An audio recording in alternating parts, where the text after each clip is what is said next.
دو مسئلے آپ کی خدمت میں بیان ہوں گے اور دو احادیث مبارکہ۔ تو بچوں کی خوراک کے سلسلے میں جو ہماری ذمہ داری ہے اور جو واجبات میں سے ہے اور محرمات میں سے، تو پہلا آج کا مسئلہ یہ ہے کہ کل عرض کیا کہ نشہ آور چیزوں کا بچوں کو کھلانا حرام ہے۔ تو آج کا مسئلہ یہ ہے اسی طرح عین نجس چیزوں کا بچوں کو کھلانا حرام ہے۔ عین نجاست جیسا کہ توضیح المسائل میں موجود ہے کہ مثلا خون عین نجاست میں سے ہے، تو اسی طرح سے جو عین نجاست ہے، جو اصل ذاتاً نجس ہے، ان کا کھلانا بچوں کو حرام ہے۔ اسی طرح سے ہر وہ غذا جو بچے کے لیے نقصان دہ ہو، والدین کو پتا ہو کہ یہ غذا بچے کے لیے نقصان دہ ہے، ایسا نقصان جس کی پرواہ کی جانی چاہیے، تو اگر معلوم ہو کہ یہ غذا نقصان دہ ہے تو وہ کھلانا حرام ہے بچوں کے لیے۔ کم و بیش بعض مائیں شاید جو ہیں کنجوس ہوتی ہیں، دودھ خراب ہو جاتا ہے، سالن خراب ہو جاتا ہے یا ایسی چیزیں، اب وہ کھلا دیتی ہیں کہ یہ ضائع ہو جائے گا، لیکن ایسی چیزیں حرام ہیں۔ گوشت سڑ جاتا ہے، پھر وہ نقصان دہ ہیں، ایسا نہ ہو کہ اس کو کباب مباب بنا کسی طرح نمک وغیرہ ڈال کے کھلا دے، تو انسان اپنے لیے بھی حرام ہے۔ جب پتا کہ یہ اس میں بدبو پیدا ہو چکی ہے، یہ نقصان دہ، پھینکیں اسے، ضائع کر دیں اسے، نہ کھائیں اور نہ کھلائیں کسی کو۔ تو یہ چیزیں معلوم ہے، مجھے پہلے بھی ہم نے عرض کیا کہ جب حتیٰ فریج میں چاول خراب ہونے کے بعد لے آتے ہیں، ہمسایوں میں تقسیم کر دیا، غریبوں کو لے جا کر دے دیتے ہیں، یہ حرام ہے۔ یہ کوئی خیرات نہیں ہے، یہ کوئی نہیں ہے کہ جب آپ نہیں کھا سکتے آپ دوسروں میں تقسیم کر دیتے ہو، اسے لے جائیں کچرے میں ڈال دیں، اسے یا مرغیوں کے لیے یا پرندوں کے لیے، ان کے لیے جو ایسی چیزیں کھا سکتے ہیں ان کے لیے دے دیں، نہ کیا اب بیچارے بعض ہمسائے شاید انجانے میں کھانا شروع یا ان کے بچے کھائیں، بیمار ہو جائیں تو آپ مسئول ہیں۔ تو لہٰذا عین نجس چیزوں کا کھلانا حرام ہے، اور اسی طرح سے مضر چیزوں کا کھلانا بچوں کو حرام ہے۔ تو اسلام میں جو ہے حکم ہے کہ پاک غذا کھلائیں اور حلال غذا کھلائیں۔ پاک اور حلال ہونا یہ دو شرائط قرآن مجید میں بار بار اس سلسلے میں بات ہوئی ہے۔ تو اسلام میں اسی لیے رزق حلال کمانے کی تاکید ہے۔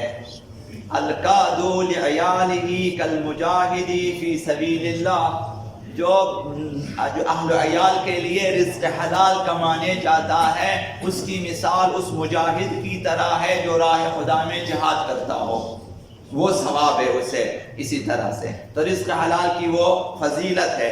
اسی طرح کھانے اور کھلانے میں بھی حلال و طیب کا خیال رکھنا چاہیے۔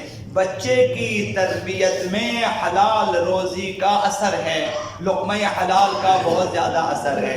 اسی طرح لقمہ حرام کی منفی اثرات بھی بچوں پہ ہیں۔ تو حضرت آقا رسول خدا صلی اللہ علیہ وآلہ وسلم نے ارشاد فرمایا، ادبوا اولادکم فی بطون امہاتکم، اپنے بچوں کی تربیت کرو ماؤں کے شکموں میں، جب بچے ماؤں کے رحموں میں، شکموں میں، اس وقت تربیت کیا کرو۔ تو سوال کیا، وقیل کیف ذالک یا رسول اللہ، اے اللہ کے رسول کیسے ماؤں کے شکم میں بچوں کی ہم تربیت کریں؟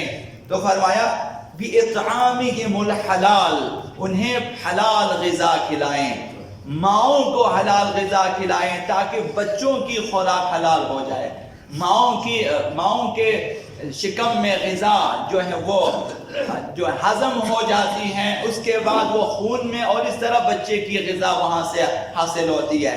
تو اگر مائیں حلال خوری کریں تو پھر بچوں کی اچھی تربیت ہو سکتی ہے۔ اور دوسری حدیث میں ارشاد فرمایا، الشقی شقی فی بطن امی، بدبخت ہونے والا بچہ ماں کے شکم میں بدبخت ہو جاتا ہے۔ والسعید سعید فی بطن امی، خوشبخت اور سعادت مند اور کامیاب بچہ ماں کے شکم میں ہو سکتا ہے۔ یعنی اگر مائیں حلال غذا کھائیں، بلکہ شادی سے پہلے باپ اور ماں، مثلا لڑکے لڑکی جب ابھی شادی ہونی ہے اس سے پہلے حلال غذا کھائیں، حدیث ہم نے پڑھی ہے، مجھے معلوم ہے چھٹے امام کی حدیث ہے کہ اگر ایک شخص حلال غذا کھائے تو اس کے 2 پشتوں پہ اس کا اثر ہوتا ہے، اس کے بچوں پہ اس کا اثر ہے، بچوں کے بچوں پر بھی اس کا اثر ہو سکتا ہے. یعنی ایک مومن اپنی زندگی میں حلال غذا کھائیں تو انشاءاللہ اس کی 2 پشتیں مومن گزرے گی، 2 پشتوں میں اس کا اثر جو ہے ہو جاتا ہے. اسی لیے فرمایا کہ ماں کے شکم میں بچہ بدبخت ہو سکتا ہے، ماں کے شکم میں بچہ سعادت مند ہو سکتا ہے. تو ماں کے شکم میں ماں کے ذریعے حلال غذا یا حرام غذا جو بچے کو ملتی ہے اس کی سعادت مندی اور بدبختی پہ اس کا اثر ہو جاتا ہے.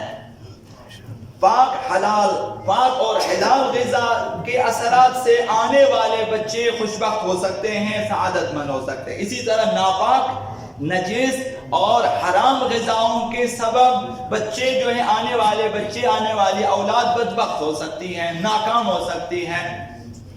تو لہذا گناہوں اور خطاؤں کے سبب ان کا انجام برا ہو جاتا ہے جن کی غذا بری ہوتی ہے. تو شیطان کے بارے میں کہا گیا ہے کہ شیطان اپنا لشکر 2 لوگوں سے تشکیل دیتا ہے، یا نطفہ حرام ہوگا یا جس کی غذا حرام ہوگی. یعنی حرام خوروں سے شیطان اپنا لشکر بناتا ہے، اور یا پھر نطفہ حرام ہوگا. یعنی غیر شرعی طریقے سے بچے پیدا ہو جائیں، شیطان کے لشکر میں یہ لوگ شامل ہو سکتے ہیں. لہذا مومنین کی شرعی ذمہ داری ہے کہ اپنے معاشرے کو ٹھیک کرنے کے لیے، اپنے خاندان کو ٹھیک کرنے کے لیے، اور اس طرح اگر آپ تھوڑی سی دقت کریں، یہی حلال خوری اور یہی بچوں کی تربیت، یہ بہترین مدد ہے اہل بیت اطہار کی، یہ بہترین مدد ہے آقا امام زمان علیہ السلام کی. یہی چیزیں ظہور آقا امام زمان میں آپ کی طرف سے بہترین زمینہ سازی ہے کہ اچھے بچے پیدا ہو جائیں گے تو آقا امام زمان کے کام آ جائیں گے.